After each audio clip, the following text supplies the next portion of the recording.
Hola, a continuación les presentaremos el tema Teoría Físico-Química. Estos son los integrantes del equipo 3. Antes que nada, buenas.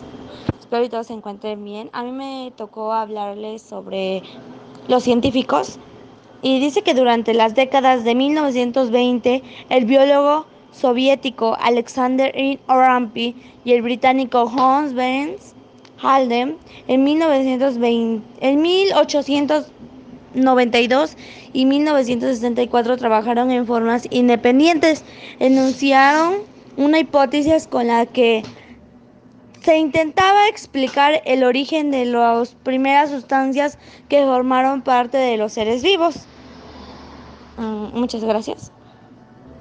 La teoría físico-química del origen de la vida en el planeta Tierra, o también llamada teoría biogénica, establece que al combinarse condiciones de la atmósfera con factores como la alta temperatura, se produjeron reacciones químicas entre moléculas que producieron las primeras moléculas orgánicas complejas, constituidas de los primeros seres vivos. La atmósfera primitiva de la Tierra estaba formada por una mezcla de gases en hidrógeno, metano, amoníacos, vapor de agua, etc. Un monómero es una molécula que forma la unidad básica para los polímeros. Pueden ser considerados los bloques de construcción de los cuales se hacen las proteínas.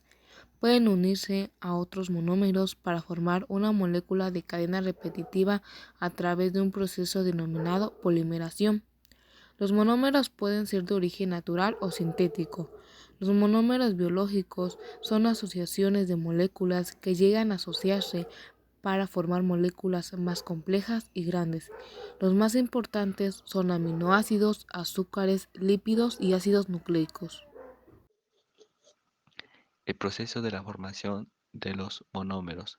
El proceso por el cual de los monómeros se combinan de extremo a extremo para formar un polímero se le denomina polimerización. Un monómero es una molécula de pequeña masa molecular que está unida a otros monómeros, a veces cientos o miles, por medio de enlaces químicos generalmente covalentes, formando macromoléculas llamadas polímeros.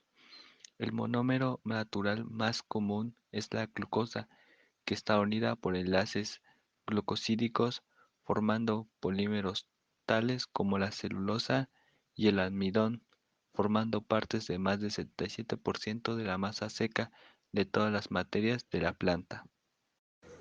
Bueno, en los coacervados dicen que son sistemas formados por la unión de moléculas complejas, como por ejemplo proteínas y los aminoácidos.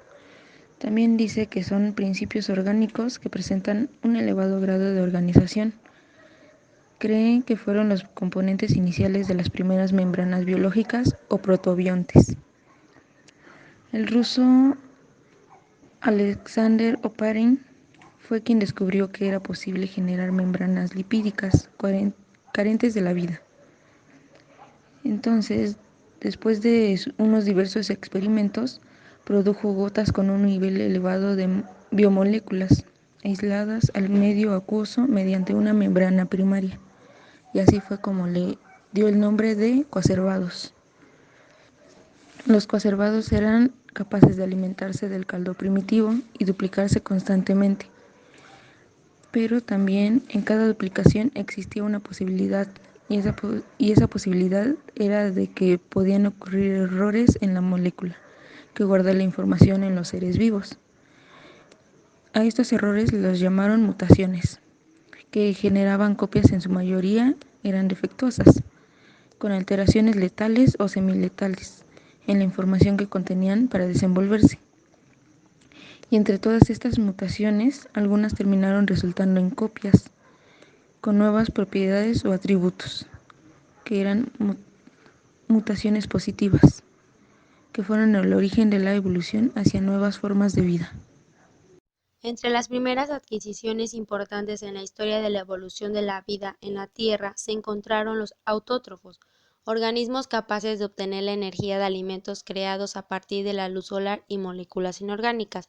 Dentro de sus características se encuentra la síntesis de ATP, es aquella que transforma la energía que proviene del sol en enlaces a ATP a través del proceso de la fotosíntesis. Gran parte de este ATP es hidrolizado con la finalidad de proveer energía que será empleada en la conversión del dióxido de carbono en azúcares de 6 carbonos. Otra característica es que dentro de la cadena trófica los organismos autótrofos forman parte del grupo productores y en la transmisión de la energía los autótrofos convierten y almacenan la energía en enlaces químicos de azúcares simples. Existen dos tipos de autótrofos. El primero, fotoautótrofos, aquellos que utilizan la luz como fuente de energía para fabricar materia orgánica. Un ejemplo de estos son las plantas, las algas verdes y algunas bacterias, como por ejemplo las bacterias de hierro que reciben la energía de la oxidación de sustancias orgánicas o inorgánicas. Generalmente habitan en el suelo, ríos, áreas donde abunda el hierro como fuentes subterráneas de agua. El otro tipo es quimiautótrofos, que son organismos que obtienen energía de procesos químicos inorgánicos. Muchos viven alrededor de respiradores volcánicos donde el calor facilita las reacciones metabólicas. Lo primero que tenemos que saber de los aerobios es qué son. Hasta donde sabemos son los organismos que requieren oxígeno para vivir y esto viene porque es de un adjetivo que es respecto a aquello que necesita oxígeno, o sea, algo que necesite de este gas. También otra cosa que tenemos que tomar en cuenta es su proceso evolutivo que derivó en el desarrollo de la aerobiosis que comenzó en la fotosíntesis oxigénica. En esta fotosíntesis, el agua aporta electrones y produce la liberación de oxígeno a modo de subproducto del proceso. Esta fotosíntesis comenzó a enviar una gran cantidad de oxígeno a la atmósfera. Los organismos aerobios, aprovechando la energía liberada a partir de la oxidación de diferentes sustancias, lograron establecerse como denominantes en el planeta. También están los tipos de sistemas de hematosis, que es cutáneo, traqueal, branquial y pulmonar. Ya que sabemos qué son un poco los aerobios, vamos a ver un ejemplo. En este caso, sabemos que estos requieren de oxígeno.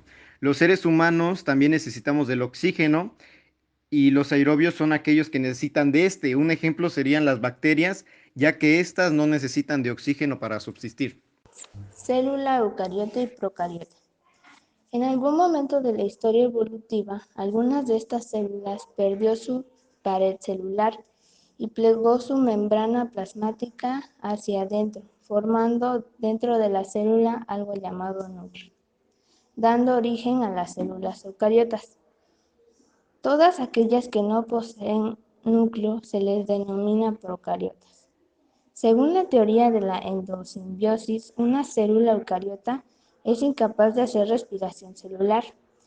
Fagocitó a una célula procariota que respiraba oxígeno, pero en lugar de ser digerida, quedó atrapada dentro de la célula eucariota.